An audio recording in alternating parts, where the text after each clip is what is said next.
Story நேரம் Tamil வியூவர்ஸ்க்கு hi. நம்ம புது சீரிஸோட செகண்ட் எபிசோட்ல என்ன ஆக போகுது அப்படின்னு தான் இன்னைக்கு இந்த வீடியோல பார்க்க போறோம். லாஸ்ட் எபிசோட்ல ஜின்ஷு ஹோங்னியை பார்த்துட்டு நீங்க என்ன பண்ற அப்படின்னு கேட்டிருந்தா அதோட தான் முடிஞ்சது. இந்த எபிசோட்ல ஹோங்னி ஜின்ஷுவை பார்த்து கொஞ்சமும் ஷாக் ஆகாம உலகம் எவ்வளவு சின்னது பாரு, இந்த இடத்துக்கு நானே தெரியாம வந்துட்டேன், நீங்க இருக்க எனக்கு கீழே வரத்துக்கு கொஞ்சம் ஹெல்ப் பண்றியா அப்படின்னு கேட்டு பொத்துற மரத்தை கீழே விழ ஆரம்பிக்கிறா. கரெக்டா ஜின்ஷு அவள ஒரு மேஜிக் போட்டு வேகமா விழாம மெதுவா இறங்குறதுக்கு ஏற்பாடு பண்றான். ஏய் பரவாயில்லையே, உனக்கும் மேஜிக் எல்லாம் தெரிஞ்சிருக்கு, இந்த இடத்துக்கு யாரும் சீனியர்ஸ் மட்டும் தான் வரணும், மத்தவங்க எல்லாம் வரக்கூடாதுன்னு கேள்விப்பட்டிருக்கேன், நீ சீனியரா அப்படின்னு கேட்க ஜின்ஷு நான் ஒன்னும் சீனியர் இல்ல அப்படின்னு சொல்லிக்கிட்டு இருக்கான். அப்போ நீங்க வந்தது பெரிய தப்பாயிடும், வா இங்க இருந்து போயிடலாம், நீங்க வைன் திருடுறதுக்காக தானே வந்திருக்க அப்படின்னு கேட்க ரொம்ப ஓவரா பேசுற, என்கிட்ட அடி வாங்க போற அப்படின்னு ஜின்ஷு சொல்லிக்கிட்டு இருக்கான். ஆமா நீ என்ன பூப்பா, எந்த பூப்பா இருந்தாலும் நான் மோந்து பார்த்து கண்டுபிடிச்சிருவேன், உன்னை மட்டும் என்னால கண்டுபிடிக்கவே முடியல அப்படின்னு ஹோங்னி சொல்லிட்டு இருக்கும் போதே கரெக்டா அங்கன்னு பார்த்து 2 பேர் வந்துட்டு இருக்காங்க. ஹோங்னி பாக்குறா, போச்சு சீனியர்ஸ் வராங்க, நம்ம 2 பேரும் மாட்டிக்க போறோம் அப்படின்னு. அங்க மரத்துல ஒரு பெரிய பெல் மாதிரி இருக்கு, அந்த பெல்லை இழுத்து போட்டு 2 பேரும் அதுக்குள்ள போய் ஒளிஞ்சுக்கிறாங்க. அப்போ வந்து பெரிய ஒரு சீனியர் பொண்ணு இருப்பால, அவளோட ஜூனியரும் அவளுக்கும் கீழ் போஸ்ட்ல இருக்க ஒரு பொண்ணு 2 பேரும் வந்துட்டு இருக்காங்க. நம்ம ஹோங்னி உள்ள போய் ஒளிஞ்சிட்டு ஜின்ஷு கிட்ட ரொம்ப ஓவரா பண்ணிட்டு இருக்கா, நீ வாய மூடிட்டு மாட்டிக்காத, அவங்களாம் ரொம்ப மோசமானவங்க, நீ போனன்னு வச்சுக்கே உன்னை கூட்டு போயிட்டு பாதாள ஜெயில போட்டு அங்கே அடிச்சு கொன்னுடுவாங்கன்னு ஏதேதோ சொல்ல, இதெல்லாம் உனக்கு யார் சொன்னது அப்படின்னு ஜின்ஷு கேக்குறான். எல்லாருக்கும் தெரியும் அப்படின்னு சொல்லிக்கிட்டு இருக்கும் போதே வெளியே இந்த 2 பொண்ணுங்களும் பேசிட்டு இருக்காங்க. அதுல ஆப்ரிகாட்டா இங்க இருக்கிற இந்த 2வது சீனியர் பொண்ணு பேரு ஆப்ரிகாட் சொல்லிக்கிட்டு இருக்கா. அதான் அந்த ஹோங்னி வந்தால பயங்கரமா கதறி அழுதா, அவளுக்கு இதுவும் வேணும் இன்னமும் வேணும் அப்படின்னு பேசிட்டு இந்த ஜின்ஷு இருக்காரே, அவருக்கும் எத்தனை தடவை தான் நான் புதுசா ஒயின் செஞ்சு கொடுக்குறதோ தெரியல, எப்படி கொடுத்தாலும் நல்லா இல்லன்னு சொல்றாரு, அவருக்கு ஏதோ டேஸ்ட் பத்துல போல அப்படின்னு சொல்லிட்டு ஜின்ஷுவை பத்தியே கேவலமா பேசிக்கிட்டு இருக்காங்க. ஜின்ஷு உள்ள இருந்து முறைச்சிட்டு இருக்கான். அப்பன்னு பார்த்து இந்த ஹோங்னியும் கொஞ்சமும் அடங்காம, உன் மேல இருந்து ஏதோ ஒரு வாசம் அடிக்குது, ரொம்ப நல்லா இருக்கு, ஆனா அது என்ன வாசம் எனக்கு தெரியல, நான் மோந்து பாத்துக்கிறேன் அப்படின்னு சொல்லி டார்ச்சர் பண்ணிக்கிட்டு இருக்கா. தள்ள போறியா இல்லையா அப்படின்னு ஜின்ஷு கேட்க, இப்ப நம்ம சாக போறோமா என்ன அப்படின்னு ஹோங்னி கேக்குறா. அதெல்லாம் ஒண்ணும் சாக மாட்டோம், அவங்க போயிட்டாங்க அப்படின்னு ஜின்ஷு சொல்ல, போயிட்டாங்களா, நீ என்ன பூனை என்கிட்ட சொல்ல போறியா இல்லையா, இல்ல நீ பூவே கிடையாதா, ஒரு புல்லு கட்டா இருப்பியோ அப்படின்னு ஏதேதோ கேட்க ஜின்ஷு பாக்குறான், கோவமாயிட்டே இருக்கான். சரி ஓகே, இதுக்கு மேல இங்க வெயிட் பண்ணிட்டு இருக்க கூடாது, ஆனா நல்லது தூக்கவே முடியாது அப்படின்னு ஹோங்னி சொல்ல ஜின்ஷு ஒரே மேஜிக்ல அந்த பெல்ல மேல அனுப்பிடுறான். பரவாயில்லையே, உனக்கு நிறைய மந்திரவத்தை தெரிஞ்சிருக்கு அப்படின்னு சொல்லிட்டு ஹோங்னி பின்னாடியே ஓடி வந்துட்டு இருக்கா. இங்க நீ ஒயின் திருடுறதுக்கு தானே வந்த, உண்மையை சொல்லு, இங்க இருக்கதெல்லாம் ஒயினா அப்படின்னு கேட்டுட்டு வேகமா ஒரு ஒயின் எடுத்து அதுல கொஞ்சம் இலையெல்லாம் போட்டு எடுத்து குடிக்க ஆரம்பிக்க ஜின்ஷு பாக்குறான் அடங்குறாளான்னு. இப்ப அந்த ஒயின் ரொம்ப டேஸ்டா இருக்கு, இதை கொஞ்சம் குடிச்சு பாரு அப்படின்னு சொல்ல, ஒழுங்கா இருந்து போயிடு, ஏற்கனவே நீ தண்டனை வாங்கிதான் இங்க வந்திருக்க, இங்க வந்து நீ இப்படி கண்டதையும் பண்ணி சுத்திக்கிட்டு இருந்தேன்னு வச்சுக்கோயேன், இங்க இருக்கிற எல்லாருக்கும் நீ எதிரி ஆயிருவ, அது மட்டும் இல்லாம நீ எதுக்காக தவம் பண்ணி சொர்க்கத்துக்கு வரணும் ட்ரை பண்ணி எனக்கு ஒண்ணுமே புரியல அப்படின்னு ஜின்ஷு திட்ட ஆரம்பிக்கிறான். ஹோங்னி பாக்குறா, எனக்கு ஒண்ணும் சாகாம பல வருஷம் வாழணும் அப்படின்லாம் ஆசை கிடையாது, என்ன சொர்க்கத்துல ஒரு தேவதை ஒருத்தங்க காப்பாத்தினாங்க, அந்த தேவதையை கண்டுபிடிச்சு அவங்களுக்கு என்னோட நன்றியை திரும்ப சொல்லணும், அவங்களுக்கு எப்பவுமே நன்றி உடையவளா இருக்கணும் அப்படின்னு நம்ம ஜின்ஷுவை தான் போட்ட பார்த்துட்டு தேவதை அப்படின்னு நினைச்சிட்டு இருக்கா. உனக்கு எப்படி இந்த தேவதையை தெரியும், அவங்களால கண்டுபிடிக்க முடியுமா அப்படின்னு ஜின்ஷு கேக்குறான். நல்லா தெரியுமே இந்த தேவதைய, அவங்க முகத்தை நான் பார்க்கல, ஆனா நான் போட்ட பார்த்திருக்கேன், அதை வச்சு கண்டுபிடிச்சிருவேன், அவங்க ஒரு பூ தேவதை தான் அப்படின்னு ஹோங்னி மறுபடியும் சொல்ல, அவங்கள பார்த்து நீ என்ன பண்ண போற அப்படின்னு ஜின்ஷு கேக்குறான். எப்பவுமே உங்களை என் கூடயே வச்சுட்டு நாங்க 2 பேரும் ஜாலியா இருப்போம்னு சொல்ல, இது நல்லா கனவு தான் அப்படின்னு நம்ம ஜின்ஷு மறைச்சு பார்த்துட்டு இருக்க. ஹோங்னி இருக்கிற எல்லா ஒயினையும் விதவிதமா இருக்கு எடுத்து குடிச்சிட்டு குட்டியா ஒரு தூக்கத்தை வேற போடுறா. ஜின்ஷுக்கு இவளோட கோவத்தை தாங்கிக்கவே முடியல, என்னமா பண்ணிட்டு இருக்கா பாருன்னு அவளை மறுபடியும் ஒரு பூவா மாத்திட்டு, உன்னை இங்க கூட்டு வந்தது ஏன் தப்புதான் அப்படின்னு அவளை நேரா கூட்டு போறான். அவனோட வீட்டுல ரூம்ல போயிட்டு தூரமா போட்டுட்டு என் அசிஸ்டன்ட் ஒருத்த சுத்திக்கிட்டு இருப்பான்ல அவனை கூட்டு வாங்கன்னு சொல்லிட்டு அங்க இருந்து நம்ம ஜின்ஷு கிளம்பி போயிடுறான். அப்போ ஒரு பொண்ணு டீ குடுக்கறதுக்காக வரா. இந்த பூ கெவிலியா இருக்கே, இதுல டீ போட்டா நல்லா இருக்குமே அப்படின்னு சொல்லிட்டு அந்த பூவை எடுத்து டீக்குள்ள போட்டு வச்சுட்டு மூடி வச்சுட்டு போயிடுறா. ஜின்ஷு வரான், கொஞ்சமா டீ குடிக்கலாம் அப்படின்னு டீ எடுத்துட்டு இருக்க. அசிஸ்டன்ட் அங்க வந்துடுறாரு.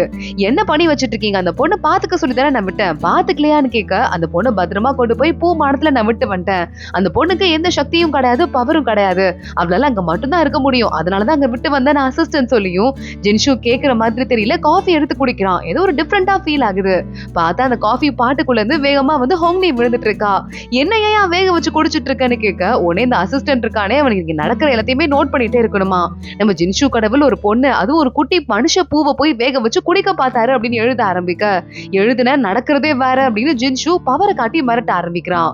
ஜின்ஷு போயிட்டு இந்த ஆப்ரிகாட் இருக்காளே அவளை கூப்பிட்டு மண்டி போட வச்சுட்டு என்ன வேலை பார்த்துட்டு இருக்கன்னு உனக்கு தெரியுதா, எந்த வேலையை உருப்படியா பார்க்க மாட்டியா, அந்த பொண்ணு பாத்துக்கிறதுக்காக உன்ட்ட விட்டு போனேன், ஆனா அதை விட்டுட்டு அவகிட்ட தப்பா மோசமா பிஹேவ் பண்ணிருக்க, அந்த பொண்ணு மனுஷ உலகத்துல இருந்து வந்து ஒரு சாதாரண பூவா இருக்கலாம், ஆனா இந்த இடத்துல எல்லாரும் ஒண்ணுதான் அப்படின்னு கண்டபடி திட்ட ஆரம்பிக்க அங்க அசிஸ்டன்ட்டும் வந்துடுறான். இதுக்கு மேல நடக்கிறதே வேற, கிளீன் பண்ண வேண்டிய வேலை வேற நிறைய இருக்கு, அதெல்லாம் பண்ணுங்க, அப்புறமா நீ பெரிய பெரிய பொறுப்பெல்லாம் ஹேண்டில் பண்ணலாம் அப்படின்னு அவளுக்கு தண்டனையை கொடுத்து ஜின்ஷு அங்க இருந்து அனுப்பிடுறான். கரெக்டா அப்பன்னு பார்த்தா அங்க அசிஸ்டன்ட் எதுக்காகங்க, அந்த பொண்ணு சாதாரண ஒரு மனுஷ பூ, அந்த உலகத்துல இருந்து அந்த பொண்ணுக்கு இவ்வளவு நீங்க கஷ்டப்படணும் அப்படின்னு அசிஸ்டன்ட் கேட்க அந்த பொண்ணு இங்க இருந்திருக்க வேண்டியவதான், ஏனாலதான் அந்த பொண்ணு மனுஷ உலகத்து சாதாரணமான பூவா மாறிட்டா, அவளுக்கு மட்டும் கரெக்டா ட்ரெயின் பண்ணானா பெரிய லெவலுக்கு போவா, எனக்கு அந்த நம்பிக்கை இருக்கு, அதனாலதான் நான் சொல்றேன் அவளோட விதி என்னால மாறிடுச்சு, இப்ப மறுபடியும் நான் அதை மாத்த போறேன், அது மட்டும் இல்லாம நீ கண்டதை எழுதுறதை நிறுத்து அப்படின்னு சொல்லிட்டு ஜின்ஷு அசிஸ்டன்ட பார்த்து சொல்ல, இங்க நடக்கிற எல்லாத்தையும் நான் வந்துட்டு உண்மையா எழுத வேண்டியது என்னோட கடமை அப்படின்னு அசிஸ்டன்ட் சொல்றான். உண்மையா எழுது, இஷ்டத்துக்கு கிசு கிசு எழுதுனா நடக்கிறதே வேற அப்படின்னு மறுபடியும் ஜின்ஷு பவரை காட்டி மிரட்ட, உண்மையை மட்டும் தான் எழுதுவேன் அப்படின்னு நம்ம கத்த ஆரம்பிக்கிறான். ஜின்ஷு அங்க இருந்து கிளம்பி போயிடுறான். இங்க நம்ம ஹோங்னிக்கு ஒரு ஃப்ரெண்ட் ஒருத்தி இருந்தால, அவ பேரு ஷாயாவ். ஷாயாவ் மத்த ஃப்ரெண்ட்ஸ் கூட பேசிக்கிட்டு இருக்கா, அதுக்குள்ள இந்த ஆப்ரிகாட் அங்க வந்துடுறா. வந்துட்டு இங்க பாரு அந்த பொண்ணு எங்க ஹோங்னி, அவளை கூப்பிடுன்னு சொல்ல ஹோங்னிய போய் ஷாயாவ் கூட்டு வந்துட்டு இருக்கா. ரெண்டு பேரும் நிக்கும் போது ஆப்ரிகாட் சொல்லிக்கிட்டு இருக்கா, எவ்வளவு தைரியம் தான் நீனு சீனியருங்க போற அந்த இடத்துக்கு போவ, அதுக்கு உனக்கும் தண்டனை இருக்கு, அது மட்டும் இல்லாம உன்னை பாதுகாக்காம விட்டு உன் ஃப்ரெண்டு ஷாயாவ் இருக்காளே அவளுக்கும் தண்டனை இருக்கு அப்படின்னு ஹோங்னிக்கு ஒரு அடி கொடுக்க ஷாயாவ் மன்னிப்பு கேட்க ஆரம்பிக்கிறா. ஷாயாவுக்கு பக்கத்துல இருக்க ஒரு அசிஸ்டன்ட வச்சு ஆப்ரிகாட் அடிக்க வச்சிடுறா. ஷாயாவ் கையில இருந்து ரத்தமே வர ஆரம்பிச்சிருது. ஹோங்னி போய் சண்டை போட்டு ரெண்டு பேரையும் தடுத்து நிறுத்த ஆரம்பிக்கிறா. கரெக்டா பிரச்சனை போயிட்டே இருக்கு. அந்த இடத்துக்கு நம்ம அசிஸ்டன்ட் வந்துடுறான். இங்க பாருங்க இந்த சண்டை இதை உடனே நிறுத்துங்க, இங்க நம்ம ஜின்ஷுவே கூட்டு வந்திருக்காங்க ஹோங்னிங்கிறதால அதுக்கு ஏதாவது காரணம் இருக்கும், அது தெரிஞ்சுக்காம நீங்க எல்லாம் ஓவரா போயிட்டு இருக்கீங்க, அப்புறம் நடக்கிறதே வேற, கிளீன் பண்ற வேலையை முதல்ல பார்க்க சொன்னாங்கல்ல அந்த வேலையை போய் பாருங்க அப்படின்னு பிரிச்சு விட்டுற. ஷாயாவ் கிட்ட மன்னிப்பு கேட்டுட்டு இருக்கா ஹோங்னி, என்னாலதான் உனக்கு இப்படி நடந்துருச்சு அப்படின்னு. இல்ல நீ நல்லதானே இருக்க, ஓகே தான் நானு அப்படின்னு ஷாயாவ் சொல்லிக்கிட்டு இருக்கா. ப்ளீஸ் இதுக்கு மேல நீங்க வந்துட்டு ரொம்ப ஓவரா கஷ்டப்படாத, ஏற்கனவே உனக்கு 97 அடி பாக்கி இருக்கு, இப்ப அதுல ஒரு அடி எக்ஸ்ட்ரா வேற சேர்ந்துருக்கு, புரியுதா இல்லையா, இந்த தண்டனை எல்லாம் வாங்கிட்டு இந்த இடத்த கிளீன் பண்ற வேலையெல்லாம் நீ தான் பாத்துக்கணும் புரியுதா அப்படின்னு ஹோங்னி கிட்ட சொல்ல, அப்ப என்ன வெளியே துரத்த மாட்டீங்களா, ரொம்ப தேங்க்ஸ் அப்படின்னு ஹோங்னி சொல்றா. பரவாயில்லையே உன்னை பார்க்கும்போது சின்ன வயசுல என்ன பார்த்த மாதிரியே இருக்கு, நானும் இப்படிதான் அநியாயம் நடந்துருச்சுன்னா பொங்கி எந்திரிச்சிருவேன் அப்படின்னு அசிஸ்டன்ட் சொல்லிட்டு ஹோங்னி அங்க இருந்து தண்டனை கொடுக்குற மேடைக்கு கூட்டு போறாரு. ஹோங்னி உட்காந்துட்டு அசிஸ்டன்ட் எனக்கு ரொம்ப பயமா இருக்கு, இன்னொரு நாள் வந்து அனுபவிச்சுக்குவா அப்படின்னு கேட்க, இங்க ஒரு தடவை வந்துட்டா தண்டனை இல்லாம போகவே முடியாது, அதனால நீ இங்க தான் இருந்தாகணும் அப்படின்னு சொல்லிடுறாரு. சரி ஓகே அது கூட பரவாயில்ல, நான் 5 அடி வாங்கினதுமே பூல இருந்து மனுஷ உருவம் எனக்கு கிடைச்சது, இப்ப நான் ஏற்கனவே 3 அடி வாங்கிட்டேன், இன்னும் 2 அடி வாங்கினா தேவதையா மாறிடுவேனா அப்படின்னு ஹோங்னி கேட்க, இருந்தாலும் உனக்கு ஆசை கொஞ்சம் ஓவரா தான் இருக்கு, இது பாரு இதுக்கு மேல வெயிட் பண்ணாத அடிக்க ஆரம்பிச்சுடுற அப்படின்னு அங்க இருக்கிற ட்ரம்ம தட்ட ஒரு இடியா மேல வந்து விழ ஆரம்பிக்குது. சீக்கிரமா ஓடு, ஒரே இடத்துல நிக்கணும்லாம் இல்ல, நீ முடிஞ்சா எஸ்கேப் ஆகலாம், இந்த மேடையில மட்டும் தான் இருக்கணும் அப்படின்னு அசிஸ்டன்ட் சொல்ல ஹோங்னி அந்த பக்கமும் இந்த பக்கமும் ஓடிக்கிட்டு இருக்கா. அப்புறம் கொஞ்சம் அடியும் வாங்கிடுறா. நேரா அவ ஷாயாவ் கிட்ட மறுபடியும் வந்து ஒரு மருந்து கொடுத்து, இந்த ஆயின்மெண்ட் நானே பண்ணேன், எனக்கு அடிபட்டு இருக்கு அதுல எல்லாம் போட்டு விடான்னு சொல்ல, முதுகுல பார்த்தா பயங்கரமா இடி சக்தி அடிபட்டு இருக்கு. அதுக்கு ஷாயாவ் மருந்து போடலான்னு பக்கத்துல போறதுக்குள்ள எல்லா அடியும் தானாவே ஆறிடுது. ஷாயாவ் ஷாக் ஆயிடுறா, மருந்தே போடல அதுக்குள்ள எல்லாமே ஆறிடுச்சு, அது எப்படின்னு கேட்க, நிறைய வந்து இடியால நான் பாதிக்கப்பட்டேன், அதனால கடவுளே மேல கருணை காட்டுறாரு போல, அதுவும் இல்லாம அந்த ஆப்ரிகாட் இருக்காளே அவ வேற ரொம்ப ஓவரா பண்ணிக்கிட்டு இருக்கா, என்ன பண்றது அப்படின்னு கேட்டுட்டு இருக்க. ஹோங்னி ஒண்ணு எனக்கு அடுத்தவங்களை பத்தி கவலை கிடையாது, அந்த பூ தேவதைய நான் எப்படியாவது கண்டுபிடிக்கணும்னு சொல்ல, இங்க பூ திருவிழா வரப்போகுது, அதுல பூக்களுக்கு நடுவுல போட்டி வச்சு அவங்கள மட்டும் தான் உள்ள அனுப்புவாங்க, உள்ள முக்கியமான தேவதையெல்லாம் வருவாங்க, அதுக்குள்ள மட்டும் நீ எப்படியாவது கஷ்டப்பட்டு போயிட்டேன்னு வச்சுக்கோயேன், அந்த பூ தேவதையை பார்க்கறதுக்கு வாய்ப்பு கிடைக்குமோ என்னவோ யாருக்கு தெரியும், நீ சீனியரா கூட ஆகலாம், அப்ப அந்த வாய்ப்பு இன்னும் அதிகமாகும், செலக்ட் ஆகுறதுக்கு என்ன தெரியுமா பண்ணணும், இந்த ஆப்ரிகாட் அவளோட சீனியர் இருக்காங்கல்ல அவங்க கிட்ட நல்ல பேர் வாங்கணும், அவங்க கிட்ட நம்மளால நல்ல பேர் வாங்க முடியாது, ஏற்கனவே மோசமான பேர் இருக்கு, இன்னொரு ஐடியா இருக்கு, மேடம்னு ஒருத்தங்க இருக்காங்க அவங்க கிட்ட கூட நல்ல பேர் வாங்கினா நம்ம அடுத்த லெவலுக்கு போக முடியும்னு பக்கத்துல இருக்கிற ஃப்ரெண்ட் வேற ஒருத்தி சொல்லிக்கிட்டு இருக்கா. மேடமா அவங்கள போய் எங்க பாக்குறது அப்படின்னு ஹோங்னி யோசிக்க ஆரம்பிக்கிறா.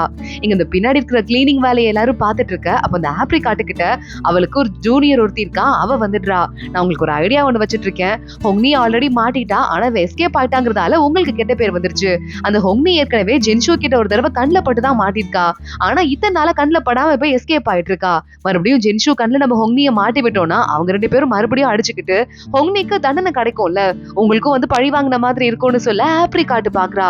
ஆமா நீ சொல்றது உண்மைதான், சரி சரி எனக்கு ஹெல்ப் பண்ணதுக்கு ரொம்ப தேங்க்ஸ், போயிட்டு வேலையெல்லாம் பாருன்னு சொல்ல, வேலை பார்க்காம ஓபி அடிக்கிறதுக்கு தான் இந்த மாதிரி கொஞ்சமா எஸ்கேப் ஆகி பார்த்தேன், முடியலேன்னு அந்த பொண்ணு அழுதுட்டே போய் வேலையை பாக்குறா. அடுத்து அந்த பொண்ணு நேரா கிளம்பி நம்ம ஹோங்னி கிட்ட போயிட்டு இந்த பக்கம் கிளீன் பண்ற வேலையை நீ பாத்துக்கோ அப்படின்னு எந்த பக்கமா நம்ம ஜின்ஷுவோட அரண்மனை இருக்கோ அங்க அமுச்சு வச்சிரு. ஹொங்னியும் அதெல்லாம் தெரியாம அவ பாட்டுக்கு கிளீனிங் வேலையை பார்க்க ஆரம்பிக்கிறா. கரெக்டா அவ பாட்டுக்கு கிளீன் பண்ணிட்டே போயிட்டு இருக்கும் போது பக்கத்துலயே நம்ம ஜின்ஷுவோட அரண்மனையில ஒரு பெரிய ஸ்விம்மிங் பூல் மாதிரி இருக்கு. அதுல வந்துட்டு நிறைய வந்து பூவெல்லாம் தூவுறாங்க. நம்ம தலைவர் வந்து குளிக்க போறாரு, ரெடி பண்ணுங்க அப்படின்னு. இன்னொரு பக்கம் நம்ம ஹொங்னியும் எத்தனை நாள் ஆச்சு ஜின்ஷுவை பார்த்து பார்க்கவே இல்லையே அப்படின்னு யோசிச்சுட்டு அந்த பக்கமா வந்துட்டு இருக்கா. பூ வாசமா அவளுக்கு பயங்கரமா அடிக்க ஆரம்பிக்குது. கரெக்டா அப்பன்னு பார்த்து ஜின்ஷு அங்க வந்துடுறான். சரி குளிக்கிறதுக்கு ரெடி ஆயிடலாம் அப்படின்னு அவன் படுக்கு தண்ணிக்குள்ள இறங்கி குளிக்க ஆரம்பிக்கிறான். ஹொங்னி பூ வாசத்தை மோந்துட்டே இந்த பக்கம் உள்ள வந்துட்டு அங்க ஒரே ஆவி மூட்டமா இருக்குங்கிறதால அவளுக்கு உள்ள அங்க நம்ம ஜின்ஷு இருக்கிறது தெரியல. வந்து நம்ம குளிக்கவே இல்லையே அப்படின்னு அவ பாட்டுக்கு தண்ணிக்குள்ள இறங்கி குளிக்க ஆரம்பிச்சிடுறா. கொஞ்சம் உள்ள போனதுக்கு அப்புறம் தான் ஜின்ஷுவை பாக்குறா. அவனும் ஷாக் ஆயிடுறான். ரெண்டு பேரும் மாறி மாறி ஷாக் ஆயிட்டு இருக்கும் போதே சட்டுன்னு மின்னல் வேகத்துல மறைஞ்சு போயிடுறான் ஜின்ஷு. எங்க போனா அப்படின்னு புரியாம ஹோங்னி தவிச்சு பாத்துட்டு இருக்கா. சுத்தி முத்தி திரும்பி பார்க்கும் போதுதான் தெரியுது நம்ம ஜின்ஷு மரமா மாறிடுறான். அதாவது அவனோட ஒரிஜினல் உருவம். அதுவும் என்ன மாதிரி மரம் அப்படின்னா போனிஸ் தானே அவன் பூவே. போனி மரம், அதுவும் தங்க போனி மரமா பெருசா மாறிடுறான். அது யாருன்னு தெரியாம ஹோங்னி பக்கத்துல போயிட்டு போனி மரமா, நீதான் வந்து தங்க போனி மரமா, உன இதுக்கு முன்னாடி நான் பார்த்ததே இல்ல, அதான் உன் பூ வாசம் எனக்கு தெரியாம இருக்கு, உன் உடம்புல ஏன் இத்தனை தழும்பு இருக்கு, நிறைய காயப்பட்டிருக்கியா, சாரி சாரி அப்படின்னு அந்த மரத்தை அவ பாட்டுக்கு கட்டி பிடிச்சு நின்னுட்டு இருக்கா. எனக்கு உன்னை பார்க்க பாவமா இருக்குன்னு அந்த பக்கம் அசிஸ்டன்ட் வந்து பார்த்துட்டு அவர் மேல இருந்து கையடுன்னு கத்த ஆரம்பிக்க யார் அது அப்படின்னு நம்ம ஹொங்னியே திருன்னு முழிக்க ஆரம்பிக்கிறா. எங்க ஜின்ஷு அங்க இருந்து எஸ்கேப் ஆயிட்டு போனதுக்கு அப்புறமா அவங்க அப்பாக்கு சொர்க்கத்து ராஜாக்கு ஒரு லெட்டர் எழுதுறான்.